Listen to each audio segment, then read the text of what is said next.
Nem sei se ele, aonde que ele foi gravado. Mas a gente só perdeu 3 horas aqui gravando. Tá tudo certo. Vamos lá. Eu não sei. A Gi vai voltar? Ou ela não falou nada?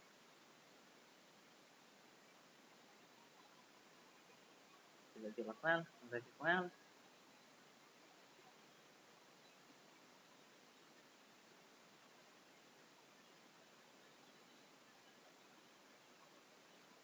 Ele também tá sendo gravado.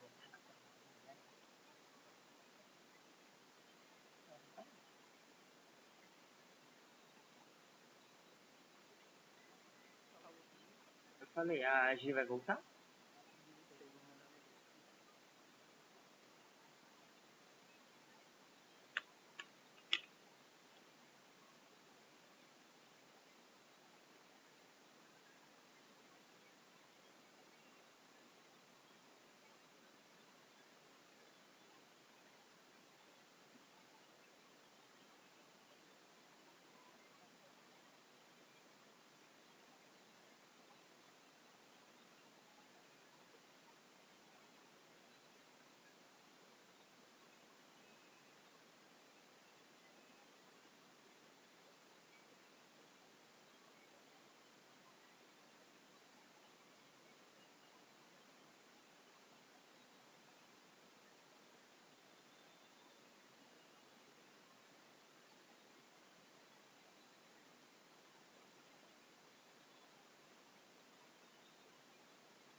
Oi?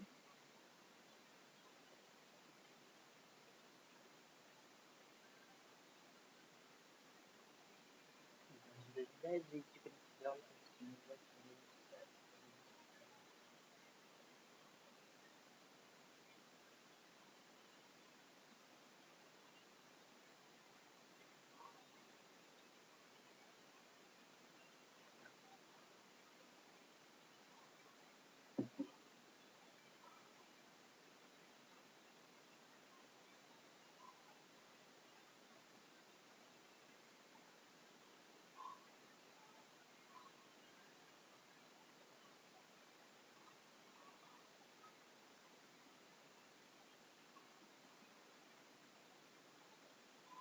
Conseguiu retorno?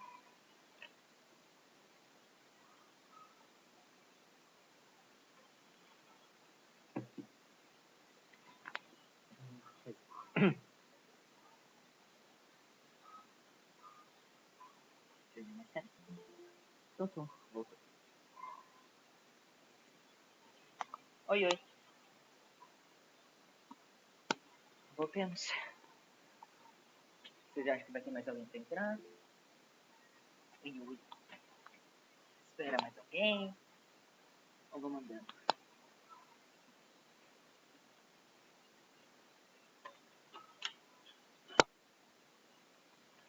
Por mim, eu vou seguindo. Vamos seguir. Vamos seguir. Tá. Então, nos anos de 2010, os vídeos de prensa hidráulica destruindo objetos foram um grande sucesso em mídias sociais de vídeos como YouTube. A prensa consegue realizar uma força equivalente a apoiar uma massa de 15 toneladas em um pistão com 10 centímetros de diâmetro. Beleza. Apoiar um objeto de 15 toneladas. Então, um objeto de 15 toneladas é a mesma coisa que 15 vezes 1000 quilogramas, uma tonelada por 1000 quilos, e um pistão de 10 centímetros de diâmetro. Então, vamos lá. Imagina que você está olhando esse negócio aqui de cima. Então, esse pistão que a gente está falando é esse treco aqui.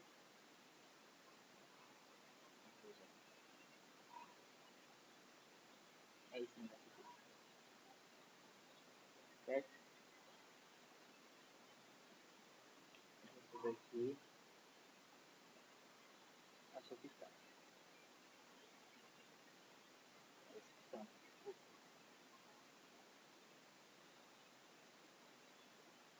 Ele está falando que tem 10 centímetros de diâmetro. Diâmetro nada mais é do que de uma ponta até a outra. 10 centímetros eu posso colocar como se 0,1 metro. Então o raio disso daqui na real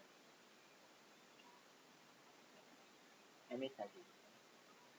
Então meu raio equivale a 5 vezes 2 a menos 2 metros. Isso.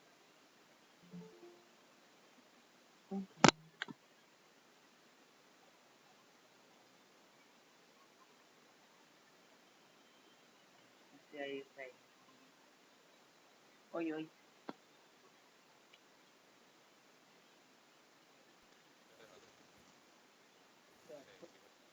Oi, oi. Oi, foi. Você aí, isso aí, isso aí.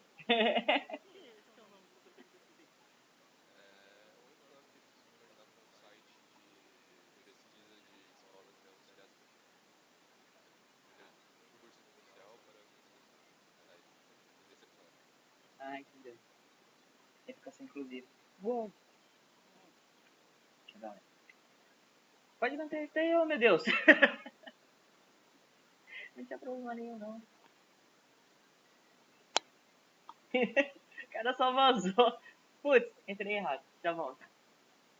Não tem problema. Tá bom. Não pode ser a pessoa jurídica, tem que ser a pessoa física.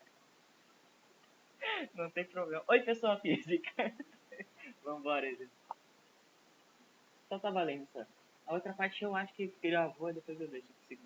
Que acho que ficou o quê? A gente começou às 10, foi até 1. 3 horas de gravação. Até subir essas 3 horas de vídeo. Eu não sei como. Depois então o diâmetro dele é de 10 centímetros, que é a mesma coisa que 10 vezes 10 a menos 2 metros. Então o raio é o que tem falando de 10 metros.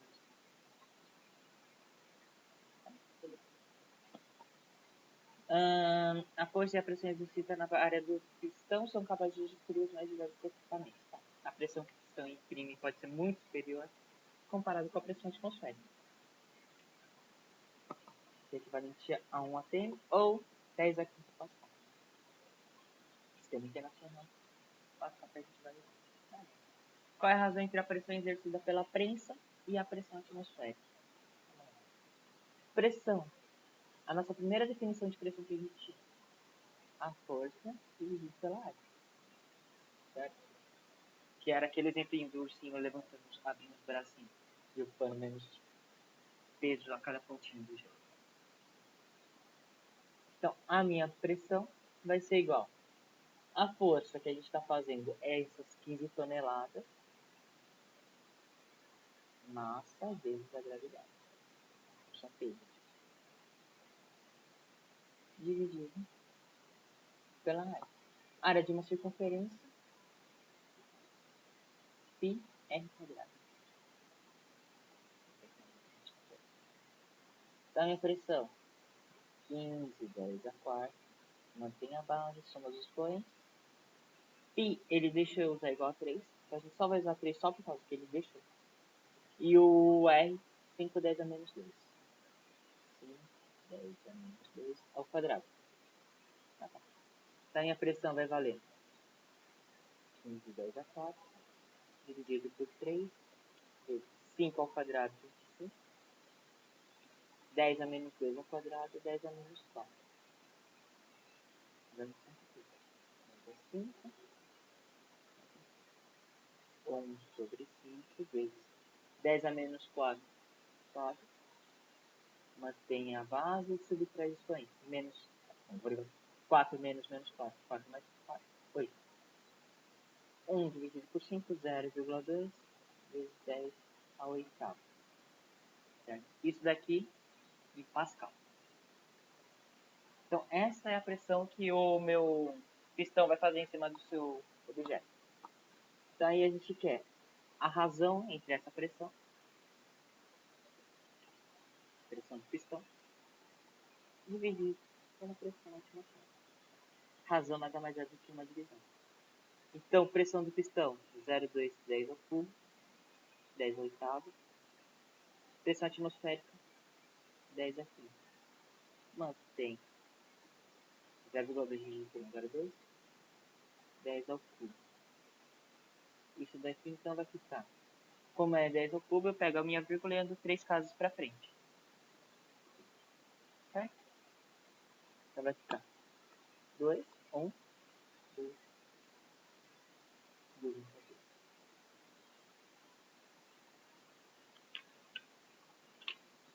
Tranquilo? Não, tranquilo?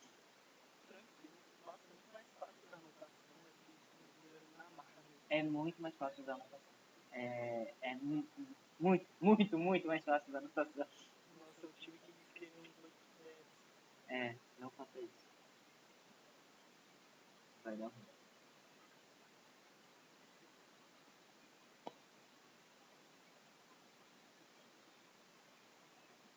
Edu, eu tô pegando as que o Senna me mandou. Se você tiver alguma que você queira fazer, você me manda também. A gente também. Aí a gente vai revezando. Alguns que me mandou, outros que mandaram.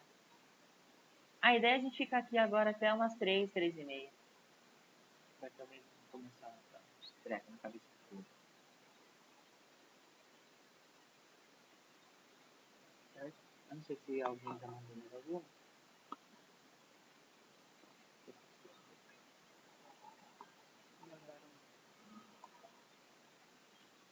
Vambora. O carro de um motorista, durante uma viagem para a praia, estragou. Querendo remover o carro da estrada e ir até a cidade mais próxima, você falou isso? Tá. Vamos ver lá no final do Considerando o trabalho da força peso na situação apresentada, qual deve ser a potência mínima do motor com que o guincho conseguir erguer o carro até a altura desejada? Para erguer o veículo que tem massa de 1.500 kg, então, esse veículo aqui ele tem uma massa de 1.500 kg. O motor do guincho leva um tempo de 2 minutos e meio até que esteja na posição adequada com uma altura de 3 metros. Em relação à estrada, então, essa altura aqui, 3 metros. Considere que a aceleração da gravidade é igual a 10 metros por segundo quadrado e que o cabo é inextensível. Preze os efeitos. O tempo que ele demora para fazer isso? 2 minutos e meio.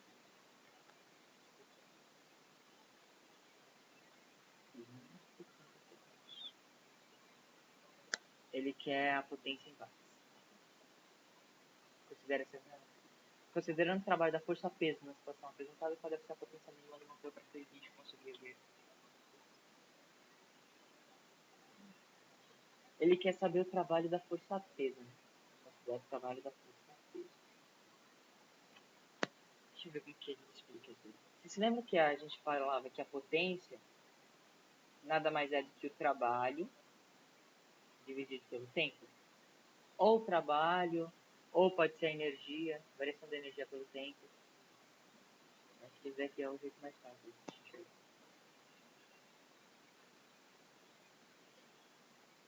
Variação da energia pelo tempo. Isso era a minha potência. Certo?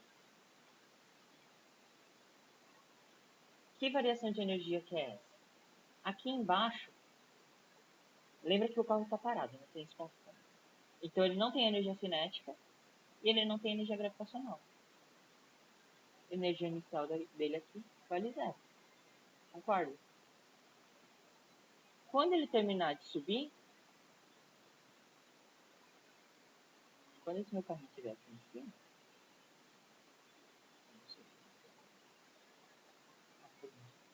quando ele estiver aqui em cima, a energia que ele vai ter vai ser uma energia gravitacional. Tudo bem?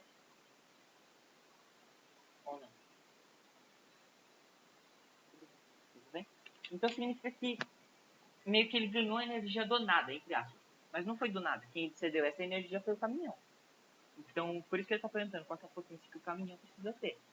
Porque o caminhão que precisa ter essa energia de tirar ele do chão e levantar ele 3 metros. Então, essa minha potência vai ser a energia final menos a energia inicial. Isso daqui é basicamente a energia cedida pelo caminhão.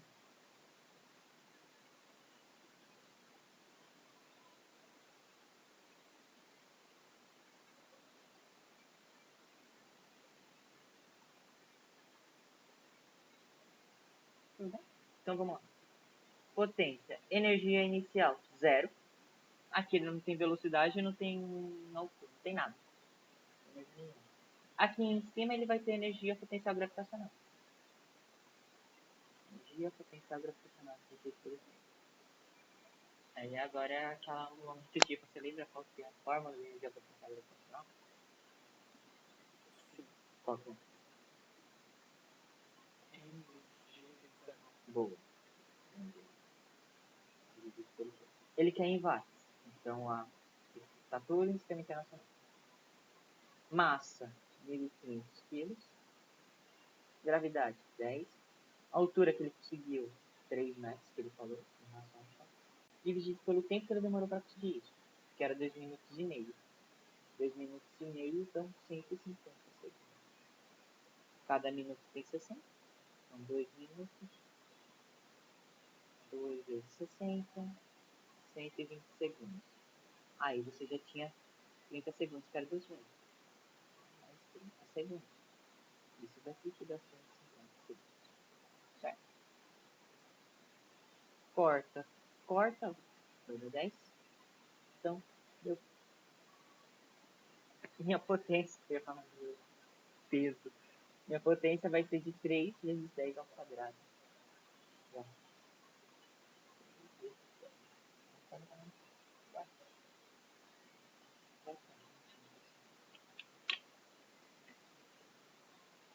Eu vejo quanto de energia que ele conseguir e eu vejo quanto tempo ele demorou para conseguir essa energia.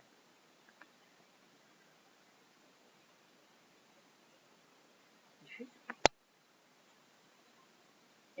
Nesse caso é o que a gente vai chamar de exercício fácil. Que é você não precisa ficar perdendo muito tempo analisando. A aplicação de fórmula, pega, joga, acabou. Ele fica só difícil ou médio porque a questão é, você lembra da fórmula ou não? Não tem que pensar. Entendi. Essa eu não tinha entendido de jeito nenhum. Porque eu não tinha me tocado da parte da potência. Um caminho mais fácil de lembrar é sempre você tentar analisar em cima da unidade. O problema de watt é que watt ele não é bonitinho, como se fosse velocidade metros por segundo. Metros por segundo é claramente você pega alguma coisa que tem metro e divide por alguma coisa que tem tempo. Aí você consegue, deslocamento pelo tempo dá metros por segundo, tranquilo. O watt ele é joules por segundo. Aí você consegue pensar, joule é uma unidade do quê? De energia. Eu tenho que pegar uma energia e dividir por um tempo. Tá, tempo ele me deu. 2 minutos e meio. E que energia que é essa que eu vou ter que pegar na potência? Aí você pensa, aí sim você tem que ir por outro caminho. Tem que conseguir alguma energia. Ele me deu uma massa, ele me deu uma altura, onde que tem energia envolvida. Aí meio que você, a partir daí você meio que chuta. Se você não lembrar bonitinho. Tipo, eu tenho uma energia que é essa energia de subida. Energia gravitacional. Divido por o tempo. O tempo, a única coisa que tem é esses 2 minutos e meio. Eu sei que isso aí vai me dar 1 watt. Aí você pega um e divide pelo outro, acabou. Se deu o número, deu. Se não der, não deu. Sinto não. Mas pelo menos é um chute sensato, entendeu? Não é um chute do NT. É um chute do... Eu fiz uma análise. Se estava certo ou não. Mas a análise foi... Tranquilinho. Ajuda mais esse negócio de chute sensato quando é questão de gráfico. Porque ele vai te dar um gráfico qualquer. Você não sabe o que fazer com ele.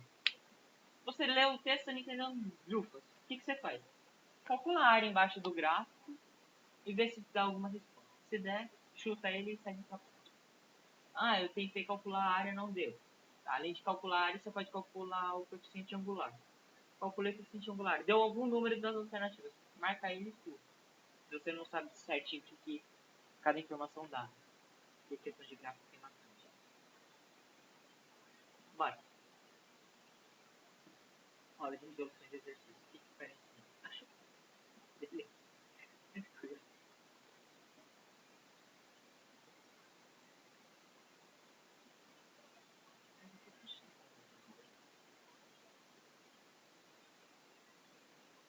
Em dias chuvosos é fundamental traficar em rodovias com velocidade de 17 a distância necessária para a frenagem do veículo aumenta em definição da questão.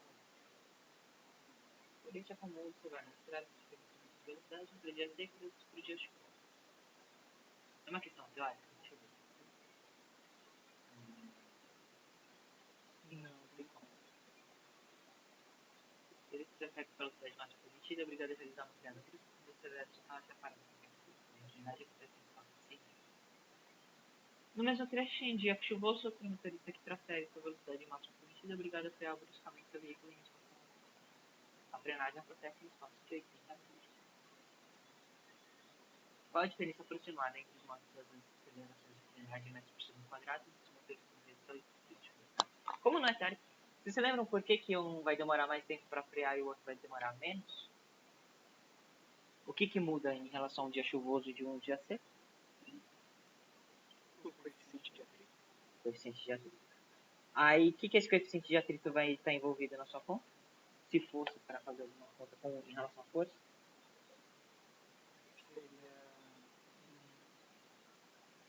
Seria força de atrito igual ao M vezes o coeficiente? Força de atrito é só a força normal vezes esse coeficiente. Em um dia chuvoso, seu coeficiente é menor, sua força de atrito é menor, e a força de atrito é aquela força que vai fazer com que o seu carro pare. Né? Tá?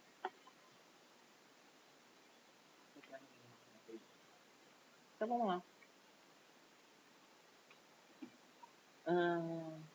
Em dia de sol, em espaço mediano, se a parada completa, a frenagem acontece em espaço de 5 metros. Então, em um dia de sol, a velocidade inicial que o cara pode ter 90 km por hora. Velocidade final que ele vai ter, ele quer frear completamente. E o meu deslocamento, ele frearia em 100 metros.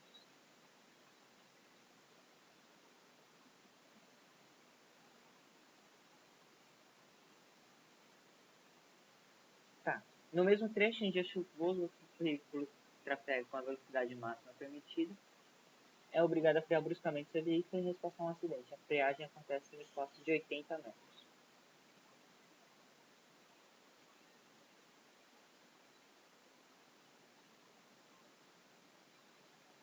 Mesma coisa. Velocidade inicial 30 km. Velocidade final, ele quer que pare. Só que nesse meu caso aqui, o meu deslocamento fica menor, de 80 metros só. Qual a diferença aproximadamente entre os modos das acelerações de frenagem em metros por segundo quadrado? Tá. Vocês conseguem calcular essa aceleração aqui e essa daqui?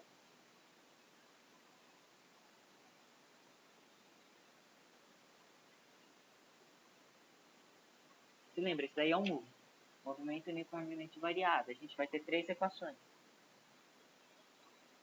Daí vocês veem o que vocês não querem e o que vocês não querem. Se precisar de alguma ajuda, vocês dão um jeito. Primeira coisa que a gente tem que ver é 100 km por hora. A gente não trabalha com km por hora. Não no sistema internacional.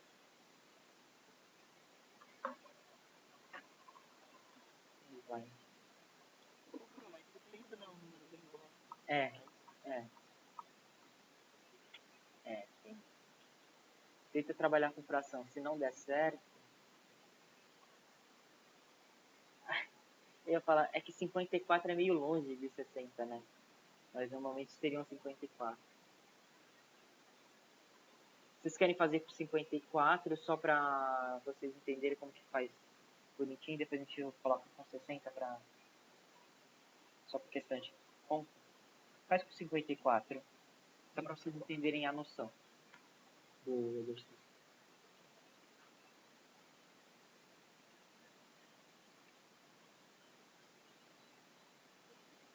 Vou deixar aqui no lugar pra gente.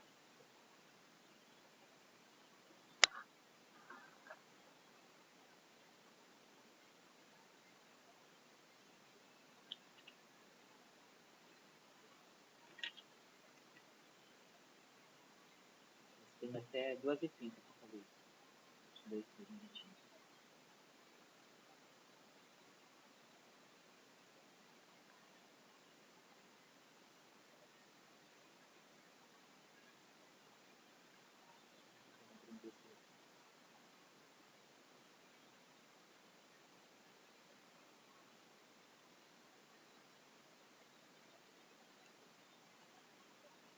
Nossa senhora. Quando um olho fez isso.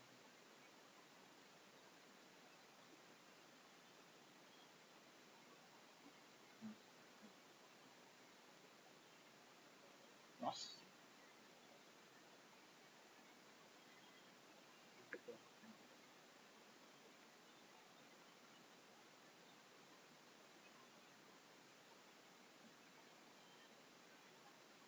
Fiz aqui, pra Dando um no fim. mais ou menos. Qual que você usou? Qual das três equações? Do Richelli. Boa. Por quê? Porque eu brinco não importa. Boa. Esses daqui ia dar dividido por 3,6 e 25. Isso. Isso aqui é 0, né? Exatamente. Então a gente vai ter velocidade final ao quadrado igual a velocidade inicial ao quadrado mais 2, né? Velocidade final vai zerar. 0 igual a 25 ao quadrado.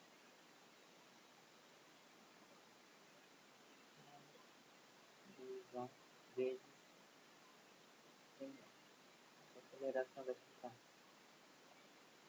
menos 25 ao quadrado é 25 vezes 25. Dividido por 2 vezes 100. 25 dividido por 100. Ó. Então isso daqui vai dar aproximadamente menos 25 dividido por 4. Menos 3,1. Ótimo. A aceleração deu negativa, por quê? Porque a velocidade está para a direita, ela é positiva, mas ela está freando, então a aceleração tem que estar no sentido oposto. E agora a gente já vai aplicar a mesma coisa para a segunda situação. Eu vou ficar no velocidade final ao quadrado, vezes a delta S. Velocidade final 0, porque você quer que ele pare. Ah tá, isso daqui ia dar 15, né?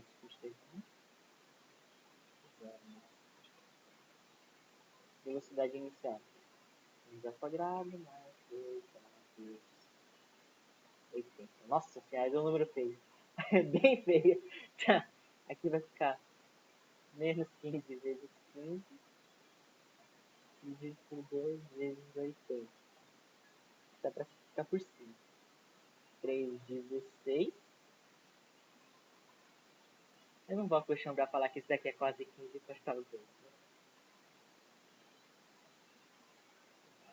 Vai dar 45 dividido por 32. Então, essa aceleração dá mais ou menos menos 1,3.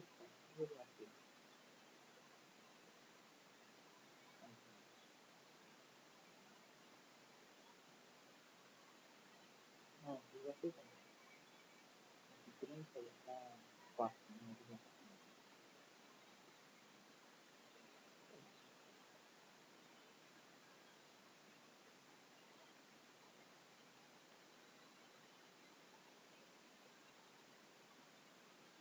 A diferença dos dois está em torno de 1,7.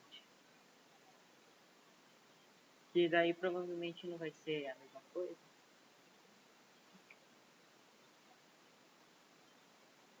Cada vez mais que ele mudou.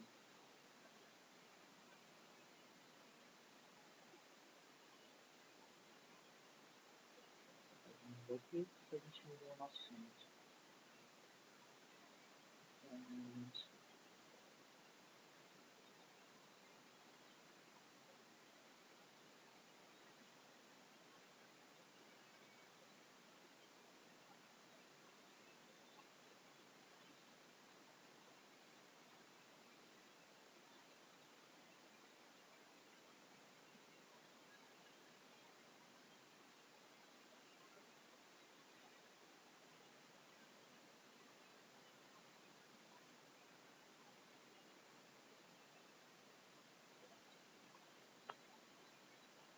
Certo?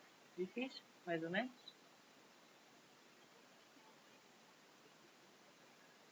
Diferente.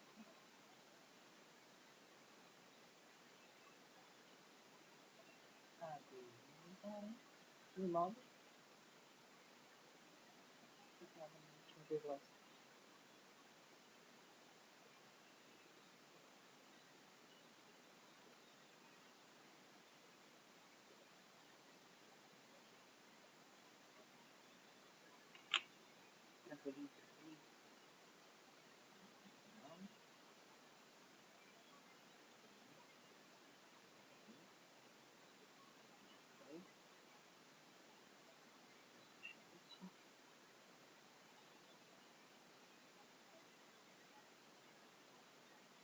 Só não vou pegar o do quadro porque não vai ser bizarro. Só um pouco bizarro, pode ser.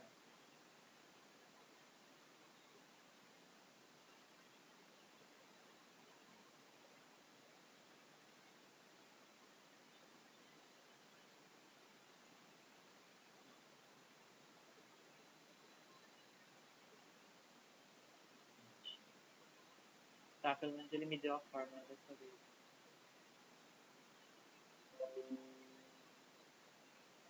Ele fala sobre fluxo de calor.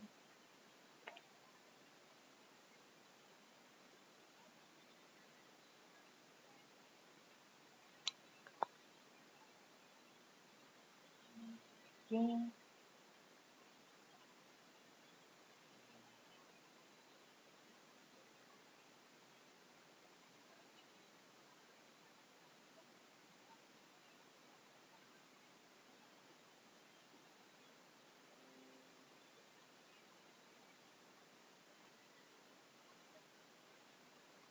Bora!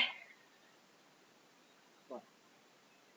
Então, na montagem de uma cozinha para um restaurante, a escolha do material correto para as panelas é importante, pois a panela que conduz mais calor é capaz de cozinhar os alimentos mais rapidamente, com isso a economia de gás.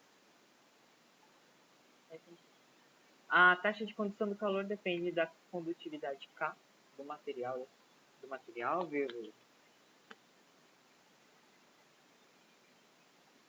da sua área. Quanto maior ou menor for, então vai mudar a taxa de condução. A diferença de temperatura e espessura do material, sendo dado pela equação, pela relação delta Q dividido por delta T igual a KA delta T dividido por T. Tá bom. Em panelas com dois materiais, a taxa de condução é dada por que D1 e D2 são as espessuras dos materiais, e K1 e K2 são as condutividades para materiais. Os materiais mais comuns no mercado para panelas são alumínio, 20 watts por metro Kelvin.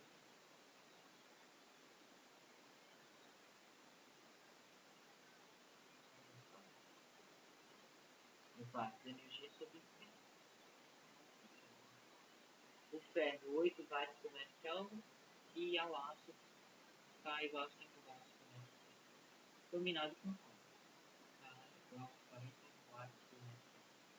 Compara-se uma panela de ferro, uma de alumínio e uma composta de meio de cobre e meio de aço. Todos com a mesma espessura total e com a mesma área de fundo.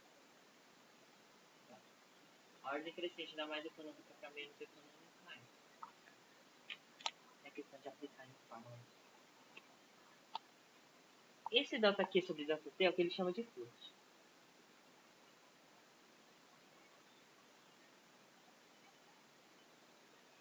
Esse sinalzinho aqui é o sinalzinho de fluxo.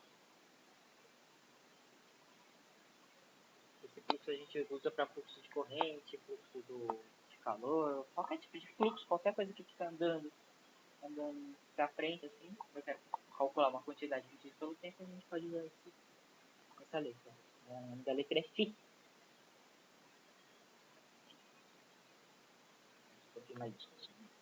Tá, beleza. Então, esse fluxo aqui vai medir para você quanto de calor se desloca em um intervalo de tempo.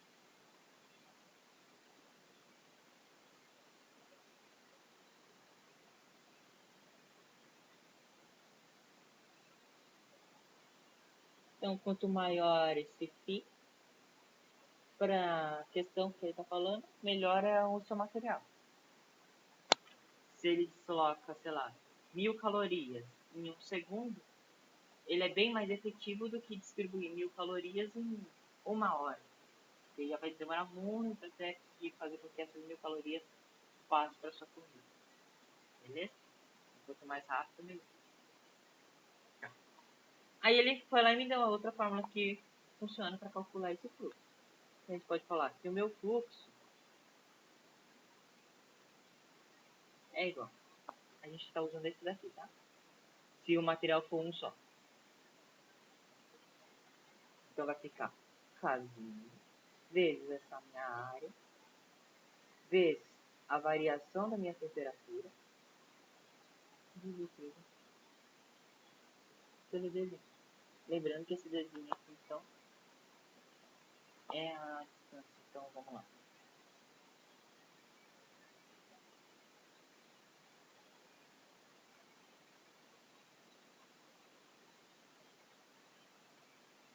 Imagina que eu tenho aqui um materialzinho.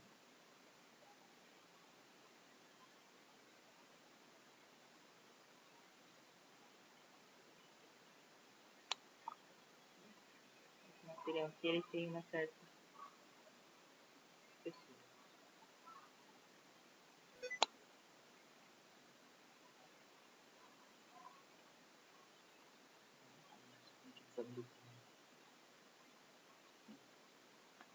Aí aqui você vai ter uma temperatura qualquer, uma temperatura quente, por exemplo, e ele está querendo ultrapassar, está querendo ir para o outro lado.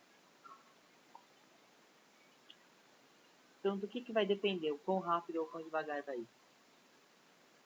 Vai depender dessa minha distância, que eles chamam de D. Esse meu A aqui é o tamanho dessa minha área. Imagina que a sua placa seja muito grande. Essa área aqui vai dar.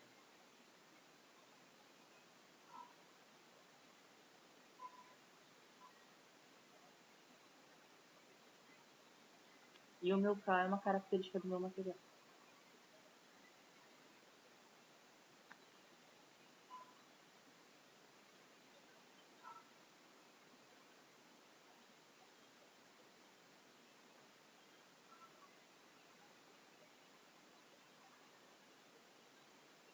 Se falar disso, tudo que ele está falando ele vai querer comparar 3 panelas. Uma que é totalmente de ferro, uma de alumínio e a outra meio a meio.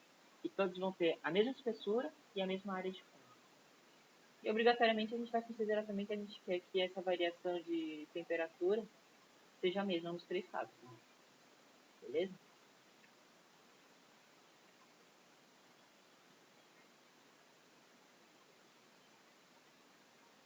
E daí eu preciso comparar 3 fluxos. Então vamos para o primeiro. Então o meu fluxo 1 vai ser a de cobre. Não, a de ferro. Ferro então vai ser o casinho dele, ele me deu 8. Então vai ser 8 vezes área vezes delta T dividido por essa distância. Meu fluxo 2 vai ser o de alumínio. O alumínio é de 20.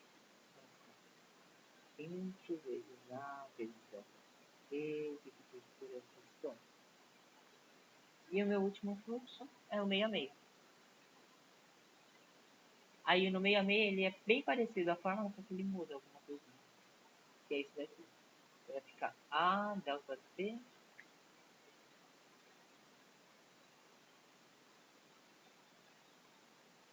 não aparece no delta.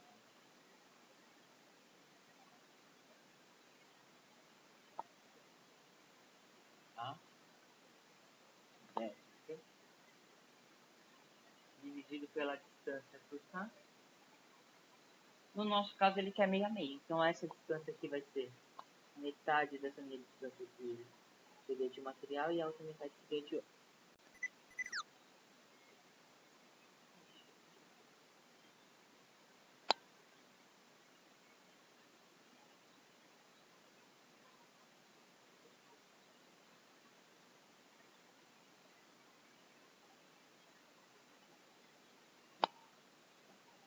Então ele quer meio a meio, então a metade de uma distância vai ser feito de alguma coisa, a outra metade vai ser de outra coisa. Cobre e aço. Então o de cobre vale 5, não, vale 40 e o de aço 5. Vale 5.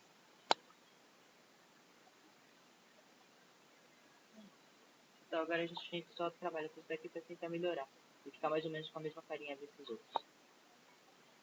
Então vai ficar A vezes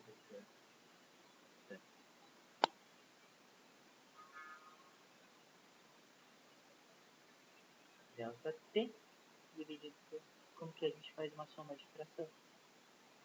Isso daqui é a mesma coisa que D sobre 2 vezes 40. É a mesma coisa que D sobre 80 mais D sobre 10. Vou deixar isso aqui no meio um pouquinho. Isso aqui é D sobre 2 vezes 1 sobre 40. Mais D sobre 2 vezes 1. Tá. Então continuamos com o fluxo 3, porque é o único que vai me dar mais trabalho. Então vai ficar A vezes delta T dividido por. Vai ser de 82 ao próprio 80. 1D mais 8D. Então isso aqui vai ficar A vezes delta T dividido por 9D sobre 10. Mantém a base. Mantém a de cima, multiplica pelo inverso de baixo. A vezes delta T vezes 10 sobre 9 dezembro. O que a gente estava usando lá em cima era tudo deixar com o número para frente, tudo que tem, né? Que a gente deixa um pouquinho mais para frente. Então, meu terceiro fluxo vai ficar 10 sobre 9 vezes A vezes delta T dividido por dezembro. Então, só para recapitular, fluxo 1, 8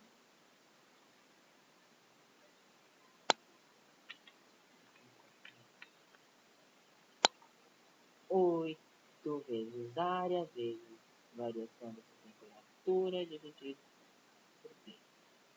Fluxo 3 aqui, fluxo 2,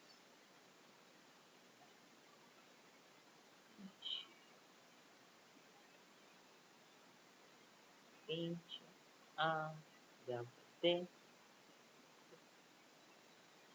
Então ele quer que todos eles tenham a mesma área, a mesma distância e provavelmente a mesma variação da temperatura. Então se você está colocando todos eles no fogo na temperatura de 20 e você quer que chegue a 80, você vai comparar durante esse tempo, para ele chegar de 20 até 80. Então isso daqui, dos três é tudo igual. Eu só tenho que comparar o número. Então o fluxo 2 é maior temos aqui o fluxo 1, que é maior do que o nosso fluxo 2. 20 é maior do que 8, que é maior do que 10 sobre 9. 10 sobre 9 ia dar 1,1. 2, 1, 3, não sei o que é aqui. Alumínio, ferro,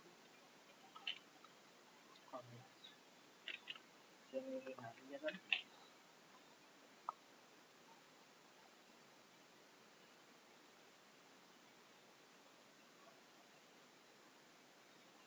Não, ver? O que eu fiz?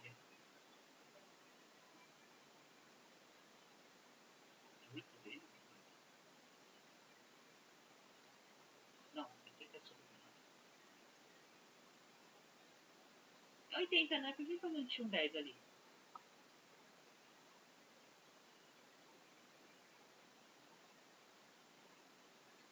De onde que saiu esse 10? Por que eles não falaram nada? Aí eu chego lá, o chat tá cheio, né? A gente tem que te mandar. Você não deu outro passo. Para ajudar o Ctrl Z que eu tô sentindo que não deu certo. Foi tempo, gente. 80 sobre 9 é aproximadamente 9. Fluxo 2, ainda assim é maior do que o fluxo 3. O fluxo 2 é maior do que o fluxo 1.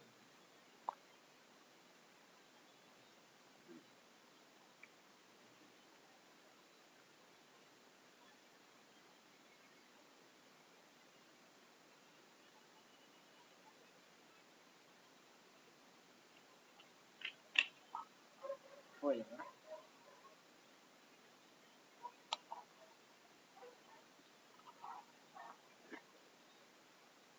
Ruim, bom, mais ou menos.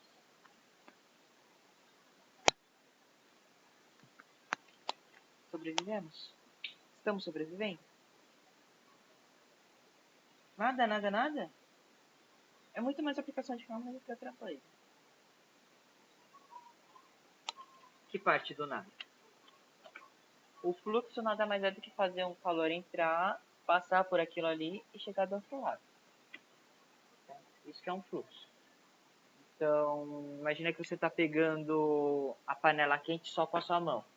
Você pegar só com a sua mão, todo o calor que está indo da panela de alumínio vai direto para sua mão. Então, o fluxo dele é bem rápido. Imagina que você vai fazer a mesma coisa, só que em vez de tocar com a sua mão direto, você vai lá e coloca um paninho. Então, esse calor ele vai ter que sair do alumínio, encostar no paninho e depois começar a chegar na sua mão. Então, esse paninho ele faz com que aumente a grossura e também o fluxo pelo pano não é tão forte. Por isso que ele demora mais tempo para te queimar. Se você ficar muito tempo ali, muito tempo, ele vai te queimar.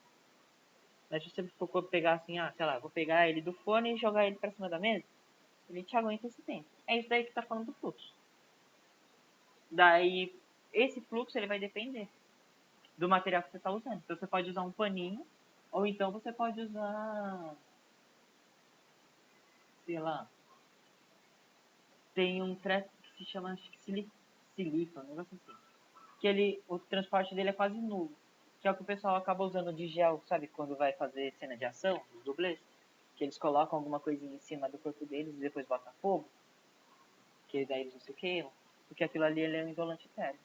Então, dependendo do material, esse seu fluxo também varia, que é o sofazinho. Então, daí você pode estar muito fogo, mas ele não consegue passar por esse gelzinho. Esse aí que é o sofá. Aí, no caso, o que ele quer fazer é que ele quer que esse fluxo seja muito alto. Então, ele está querendo fazer isso só que com a mesma área, com a mesma espessura, para poder comparar todos os materiais, né? Aí, por isso que a gente fez. Então, o fluxo vai valer K vezes a área. Quanto maior a área, maior o fluxo, né? Vezes a variação da temperatura que por pela distância.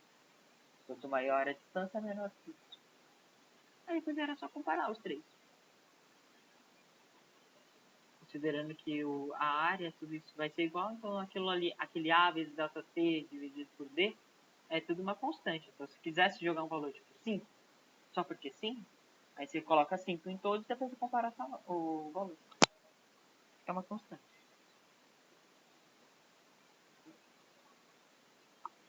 As letras ali é só mais pra tentar atrapalhar.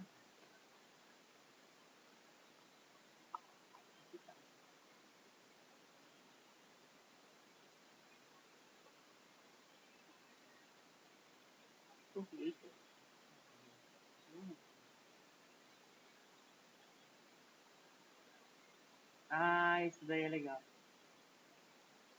Essa questão é bem legal, porque ela vai trabalhar com duas coisas diferentes. Uma delas é matemática pura. E a outra é relação de escala, o que ela faz com o seu volume.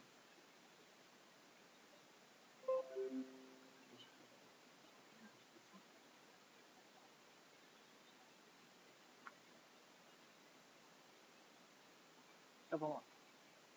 Vamos lá em cima. Vamos ver.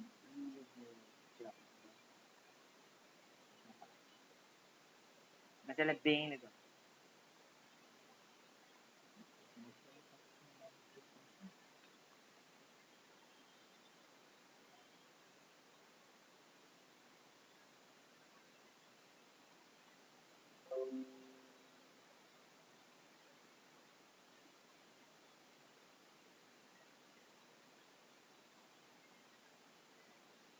Então, ó.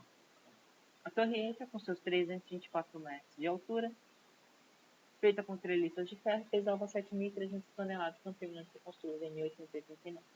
O arquiteto resolve construir um protótipo dessa torre em escala 1%, a cada 1 centímetro do negócio, a cada 100 centímetros do real, ele ia reduzir para 1 centímetro só, usando os mesmos materiais, cada dimensão linear em escala de ultrassom do monumento real.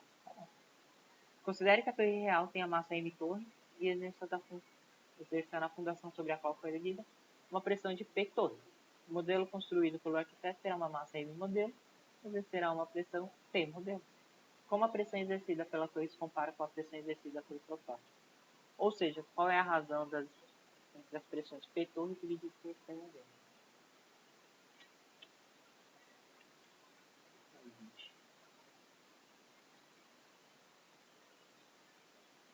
Qual que é a pressão da torre?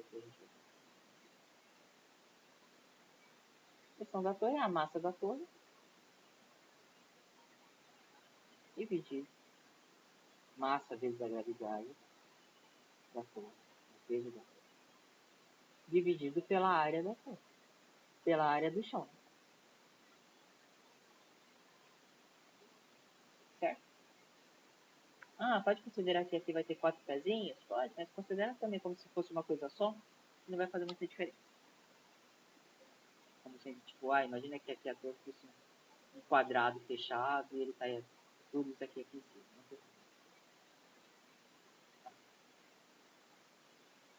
Beleza. Temos aqui uma área da torre. E a pressão do modelo vai ser massa do modelo vezes a gravidade dividido pela área do modelo. Área do chão. Você vai fazer a mesma coisa aqui, só que agora você vai fazer ele 100 vezes menor.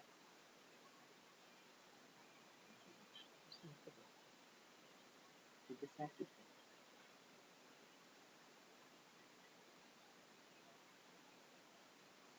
Tá ótimo. Uma bainha. E aqui você vai ter a areazinha do seu modelo. Área do modelo. Aí você tem que pensar assim, imagina que você tem uma massa. Então você vai lá e desenha. Você tem um cubo de verdade. 1 por 1. 1 por 1 não. Vamos fazer 2 por 2. 2 por 2 por 2.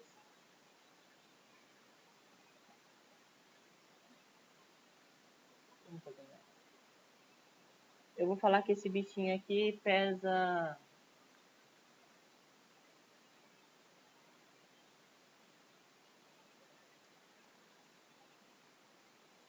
Vamos pensar que ele pesa 2 quilos.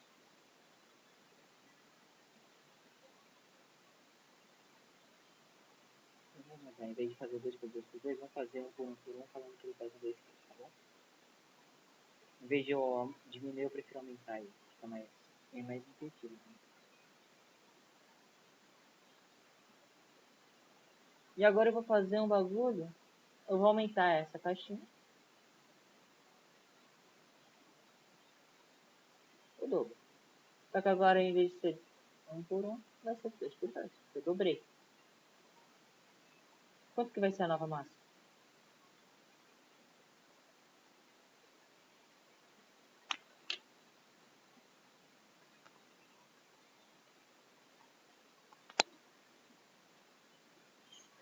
Será? É. Eu quero. 8. 8. Por que você só não dobrou? Que é o cubo. Porque é o cubo. Certo? Então... 8, né? Cada 1 metro cúbico tem 2 quilos. Ali vai ter 8 metros cúbicos. Vai ter aqui 8. Que vai ter? Não sei. Eu já tô perdido. Pera. Não, tá 8 mesmo. Vai caber 1, 2, 3, 4. 1 metro cúbico está para 2 quilos, assim como 8 metros cúbicos está para 8 quilos. Não tinha que ser 16? Estou pensando, acho que tinha que ser 16, né? Deixa eu fazer aqui.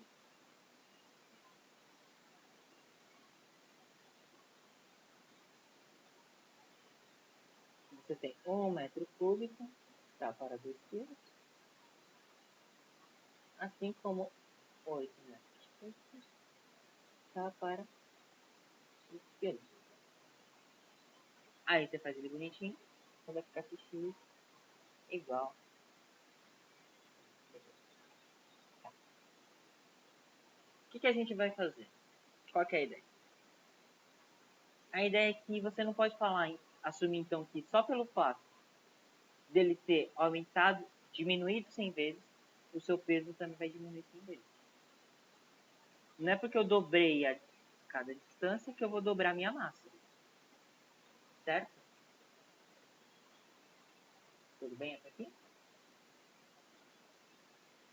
Então, o que ele vai fazer? Ele vai falar que a sua massa, inicialmente, tinha 7.300 toneladas, só que essa massa é distribuída como sendo um volume.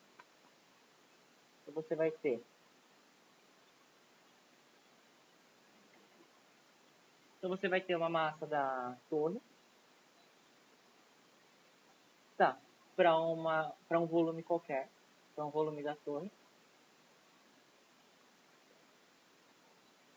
Deixa eu ver se a gente se confunde muito.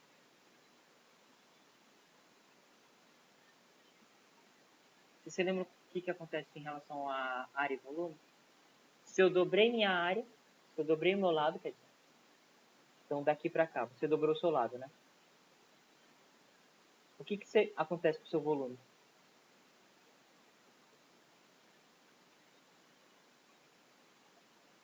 E o que acontece com a sua área?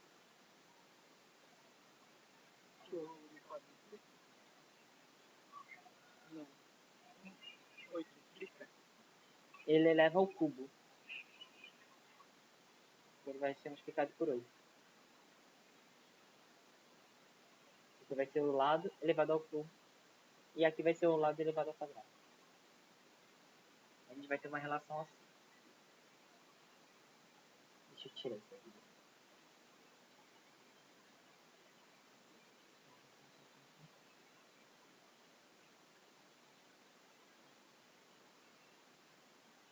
Pura. Não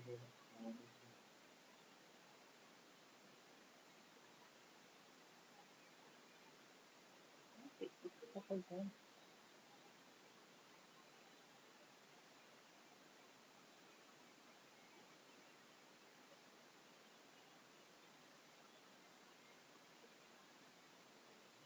E assim.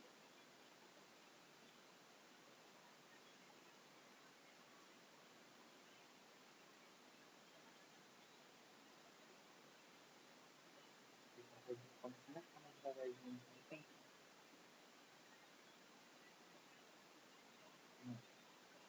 você tem uma relação entre distâncias, por exemplo, entre só comprimentos, você vai falar que o comprimento ali em relação ao final, ele vai ser a área anterior, a área do menor, tá para a área do maior. Só que a área é um lado ao quadrado normalmente, não é? Metro quadrado.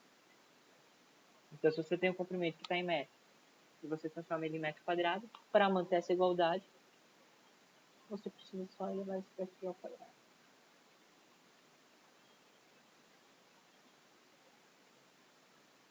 Então, se você tem uma miniatura que você dobrou o lado dele, a área final vai ser 4 vezes maior. Imagina que eu só desenhei essa frentinha. É 1 por 1. Se eu dobrar um lado desse meu quadrado, vai ficar 2 por 2. Então, vai quadruplicar a minha área. Se eu triplicar, vai ficar 3 por 3. Então, você vai levar 3 ao quadrado. Se você quadruplicar, vai levar 16. Tudo bem? Isso daí pode servir tanto para quadrado quanto para triângulo. Então, sei lá, eu faço um triângulo que é 1 por 1. Isso daqui... Vamos deixar aqui.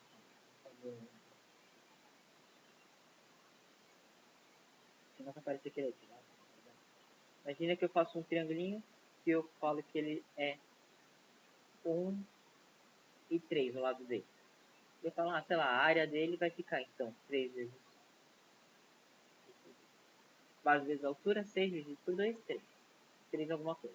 3 unidades de área. Aí eu falo, tá, eu quero reproduzir esse triângulo, só que agora semelhante. Só que agora aqui o lado dele vai valer 12. E eu quero saber o que vai acontecer com essa área final. O que vai acontecer? Se daqui para cá você multiplicou por 4, então o que era 3, ele vai virar 3 elevado a por 4, aqui vai dar 8, aqui vai ficar 96 dividido por 2, 48. 48 unidades de área. Se você fizer isso daqui, então você vai ter 2 está para 8, o lado menor está para o lado maior, ao quadrado, está para a área menor, que antes era 3, está para x. Aí tem que dar a mesma coisa. Então vai ficar 1 sobre 16 é igual a 3 sobre x. X igual a 48 unidades de área. Você dobra o negocinho, a área dele vai se comportar sempre em relação ao quadrado. Se você fizer em relação ao volume, então você tem o lado menor está para o lado maior ao cubo, isso daqui é o volume do menor, está para o volume do maior. Certo? Certo. Certo? Eu fui, voltei, dei meia volta, mas deu para acompanhar alguma coisa? Eu não sei exatamente quanto que eu me perdi aqui no meio do caminho. Acho que deu. Deu? Tá. Por que eu falei tudo isso aqui? Eu tô falando tudo isso aqui só por causa da escala do sua cor. Quando a gente está falando de massa, a gente está falando em relação a volumes, certo?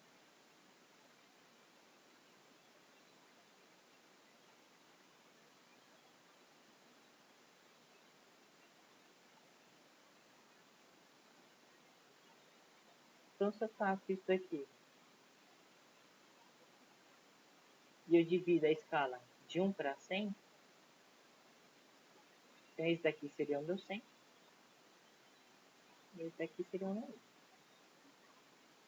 Imagina que ele tivesse 100 metros, eu quero reproduzir ele na escala de 1 para 100, então eu tenho que desenhar ele em cima de 1 metro só. A massa ele sempre vai ser proporcional ao volume. Se eu dobro o meu negocinho, o meu volume aumenta proporcionalmente ao seu... A sua massa aumenta proporcionalmente ao seu volume. Então, se eu fizesse, por exemplo,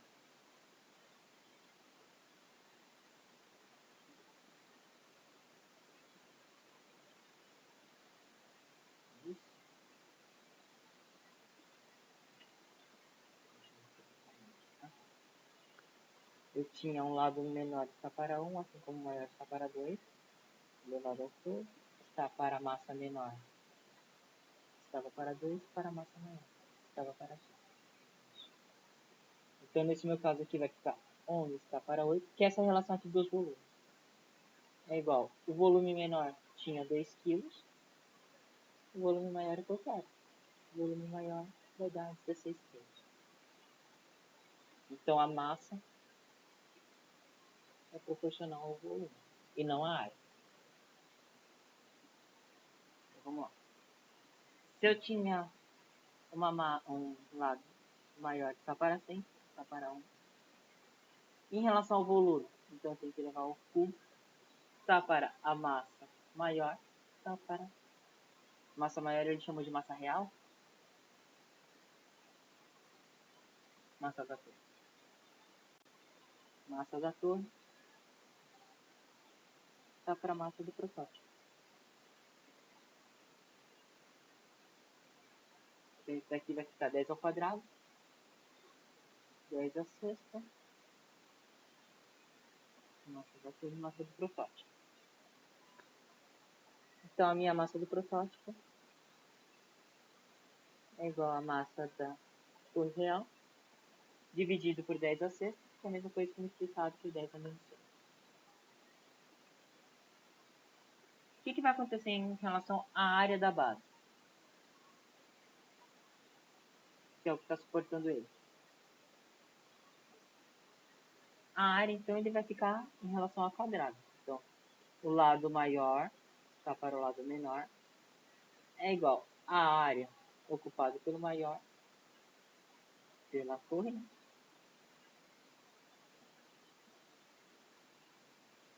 A área pela torre dividido pela área pelo protótipo. Só que área por área é o quadrado do seu negócio. Então, isso daqui vai dar 10 a 4. Isso daqui é igual à área da torre dividido pela área do protótipo. Então, a área do protótipo vai ser igual à área da torre vezes 10 a menos 4. Agora, se eu quero saber a minha pressão, pressão da torre de verdade. Massa da torre, gravidade, área da torre. Pressão do protótipo. Massa do protótipo, gravidade, área do protótipo. MP eu descobri que vale 10 a menos 6. 10 a menos 6 da massa da torre vezes a gravidade. Isso aqui dividido por 10 a menos 4. Área do protótipo vezes a gravidade. Daqui então vai ser igual a 10 a menos 2. Ou vezes a gravidade nada.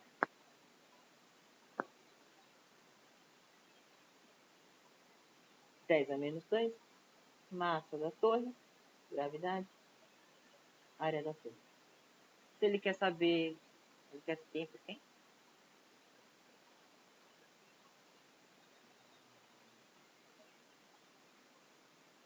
A torre pelo modelo. A torre pelo modelo então vai dar certo.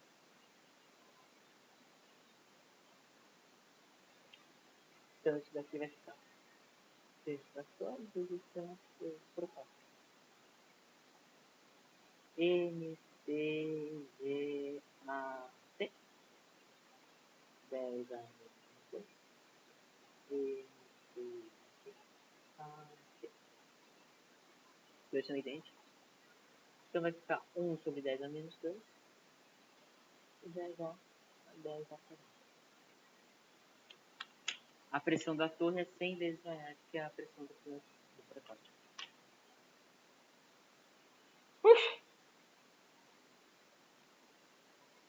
E aí o que ele faz? Ele faz tudo isso aí em 2 linhas.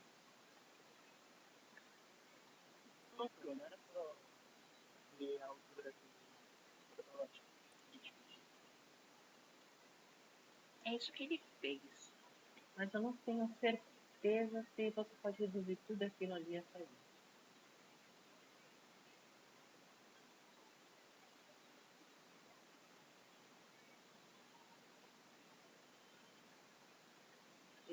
considerando como se fosse uma pressão de líquido, DGH. Daí você vai ter um peso.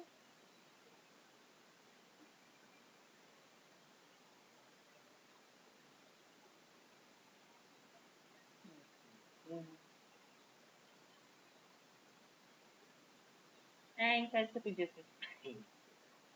Mas toda vez que eu resolvi essa questão, eu resolvi desse jeito. Mas pode.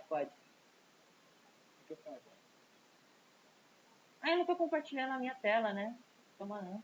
Tô compartilhando só o...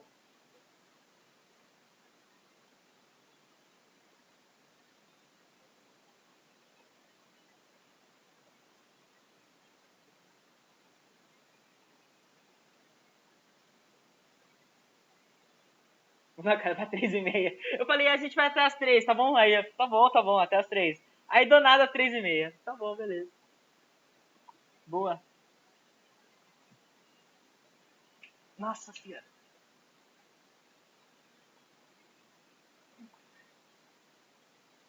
Jogaram pra Cristo hoje, né? Meu Deus do céu. Vai, eu podia ter feito mais vezes as monitorias pra não ter que ficar acumulando tudo numa só, mas não. Vamos fazer um aulão de uma pessoa só com aula de exercício. Eu podia ter avisado o pessoal Vocês também. vão começar outro exercício? Vamos, vamos. Acabou? Acabou. É verdade. Você mandou duas do WhatsApp. Pensei que eram 4 que você tinha mandado por lá. Mas dá pra fazer por DGH. Porque DGH nada mais é do que um peso pela área.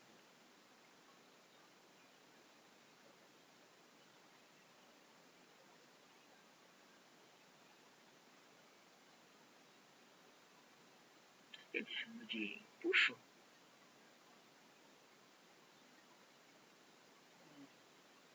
Eu tô olhando aqui, tá? Faz sentido.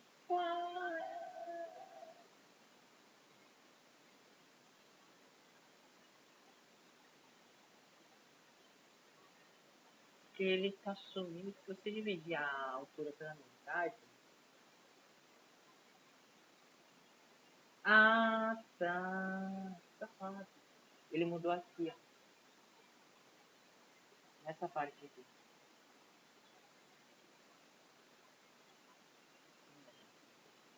É bem mais simples do que a gente fez. Bem mais... Nossa. Nossa. A ideia inicial dele foi a mesma. Pressão. Força sobre a área. No nosso caso, pressão vai ser massa vezes a gravidade dividido pela área do chão, né? Beleza. Aí o que ele pensou? Ele fez o mesmo esquema que a gente tinha feito com líquido. Essa massa nada mais é do que o objeto que está em cima de você. No nosso caso, era só a torreta. Então, eu posso considerar que a densidade da torreta é a massa sobre o volume. Certo? Certo. Então, a minha massa vai ser a densidade vezes o volume que ele está ocupando. A densidade vezes o volume vezes a gravidade dividido por essa área do chão. Só que volume nada mais é do que uma área vezes a altura. Por exemplo, tá bom que nesse nosso casinho específico ele está caindo numa ponta. Mas se você pensar numa circunferência, num cilindro, ou sei lá, num retângulo, paralelepípedo, você vai fazer nada mais que a área da base vezes a altura, você consegue o volume disso. A área da base vezes a altura, você consegue o volume disso. Então, ele assumiu que você pode trocar o volume como sendo a área da base vezes uma altura. E esse daqui, então, você vai ter. Então, vai ser D, área da base vezes a altura, vezes a gravidade, dividido pela área. Essa área da base não é a mesma nesse caso aqui, da pressão, porque essa área é a área de apoio. Ele vai falar que essa pressão eu posso escrever como DGH, que é a mesma ideia da pressão do líquido.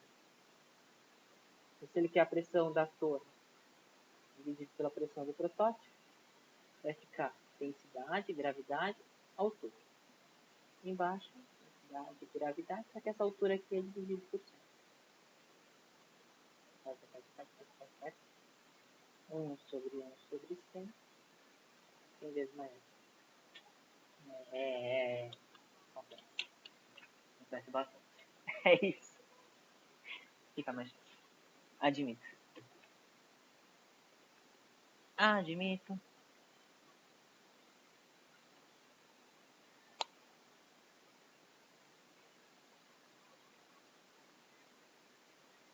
Ia ser bem mais simples. Mas, em compensação, a gente conseguiu lembrar da relação entre dobrar a área e você dobrar um comprimento e você triplicar, elevar o fluxo do seu volume, ou elevar o quadrado, ou coisas assim. E aí, mais alguma? Quer que a gente vá caçando? O que vocês querem da vida? Deixa eu ver se tem alguma coisa legal do Instagram que eu só vejo pra mostrar pra vocês.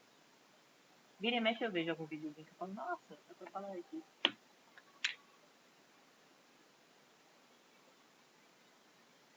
Ah, é. Alguém já comentou sobre o Crash?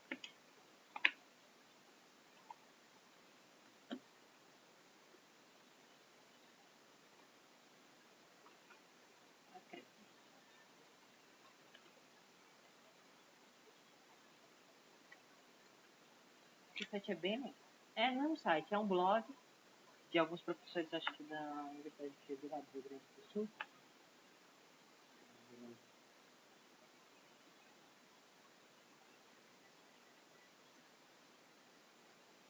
Aí aqui você meio que consegue mandar algumas perguntas para eles. Tipo, pergunta de física que vocês não sabem. Ah, se todo mundo se jogar dentro do oceano, o que acontece? Eles pegam essa pergunta, eles levam a sério e eles vão lá e te respondem bonitinho. Eles não falam simplesmente não sei. Que nem alguns professores assim ficam respondendo, sabe? Só vai se afogar e tá tudo bem? Não, eles respondem bonitinho. Tinha uma pergunta que o cara fez, e essa só um pouquinho. Essa daqui. Qual é a força necessária para que uma pedra entrave na testa? É muito aleatório. Aí quando eu vi isso, eu fiquei, mano, que bodega de pergunta é essa? Poder de penetração de objetos na testa? Aí é aqui que ele fica falando.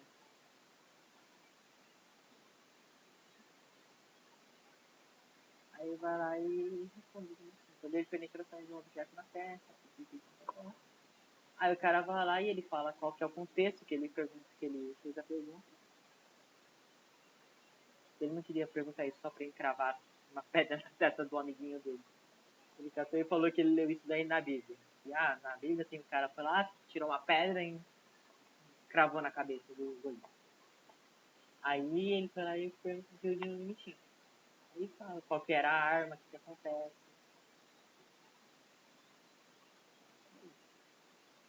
Aí depois ainda tem uma partezinha que o pessoal fica discutindo. É bem legal esse site. Se vocês quiserem perguntar, ele vai lá e responde.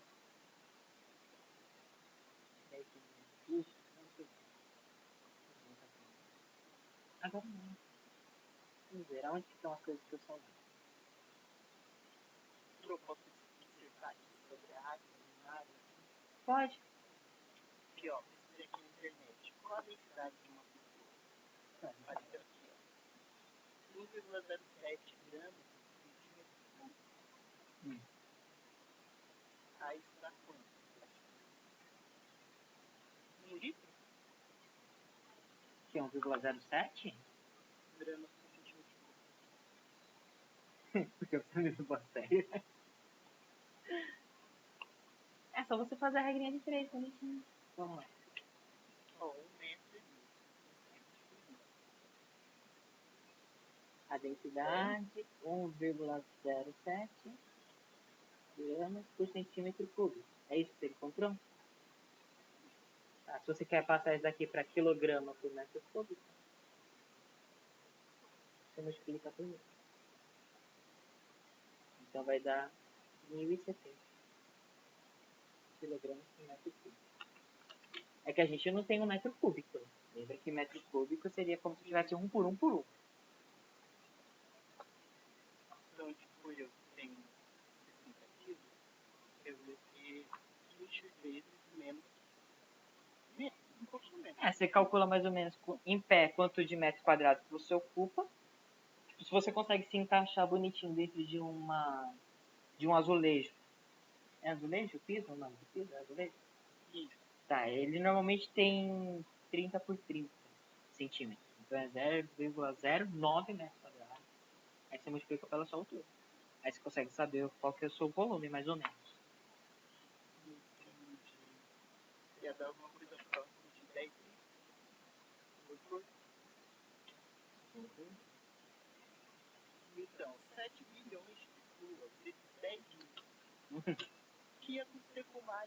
Ia ser tipo 70 bilhões de litros vazando. Provavelmente, não sei, pode ser que você acabe inundando algum país, alguma coisinha assim. Talvez. E olha lá. E olha lá, com pouca coisa. Dá pra vocês ouvirem som, será? É isso daqui, é legal.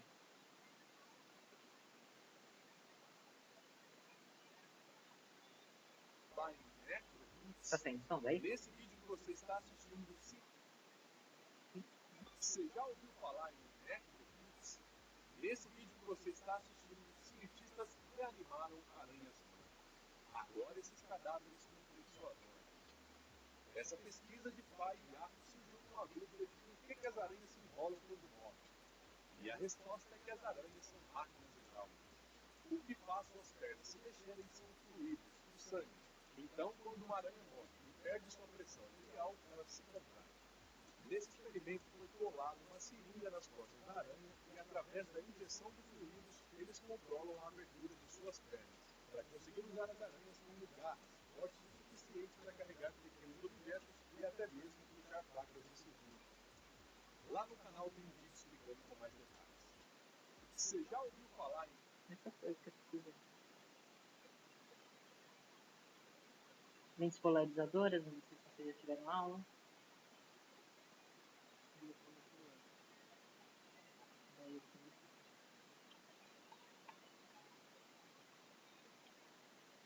Olha que incrível esse dispositivo que utiliza filtros polarizadores. Com esse filtro você consegue cortar uma das direções de vibração da luz. E aí você consegue fazer com que você tenha menos ataques de frio. Olha que incrível esse dispositivo que utiliza filtros polarizadores. É isso, gente. Se vocês tiverem mais alguma dúvida, esse aqui foi de hoje.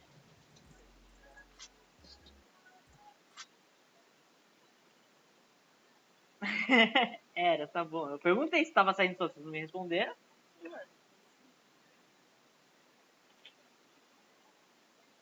Mas isso aqui são só as coisas aleatórias que eu fico vendo.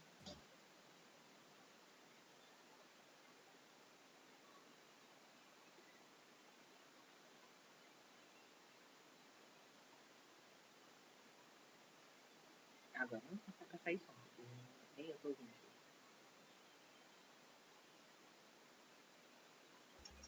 Agora sim.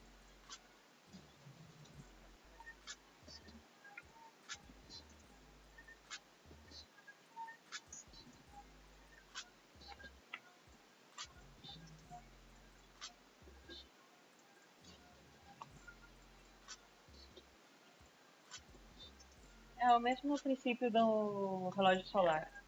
Os caras sabem mais ou menos onde que vai estar o reflexo e você vai arrumando. É muito bom, né? É muito bonito. Oi?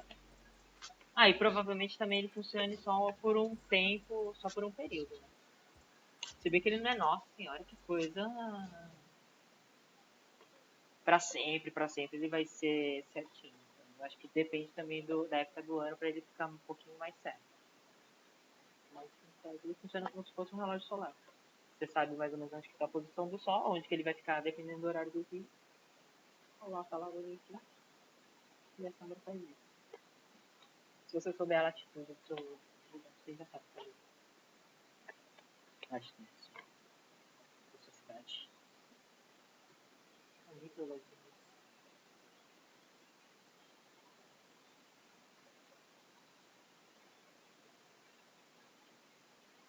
Isso é legal.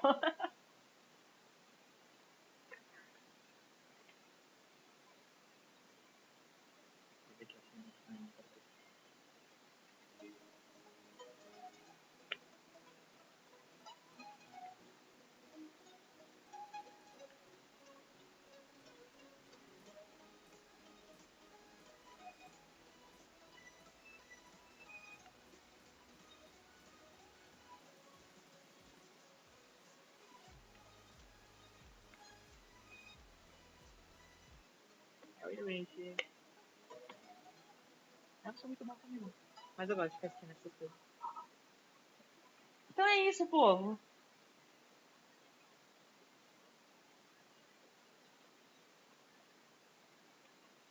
Vencemos.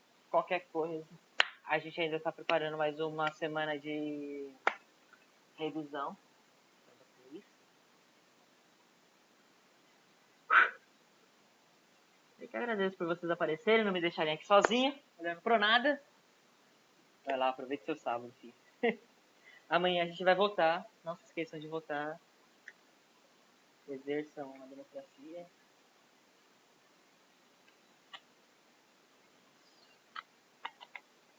Unidos venceremos. Beijo, gente. Que maneta amanhã? Até amanhã, seu doido. Vai dormir, cara. Domingo. Me ajuda.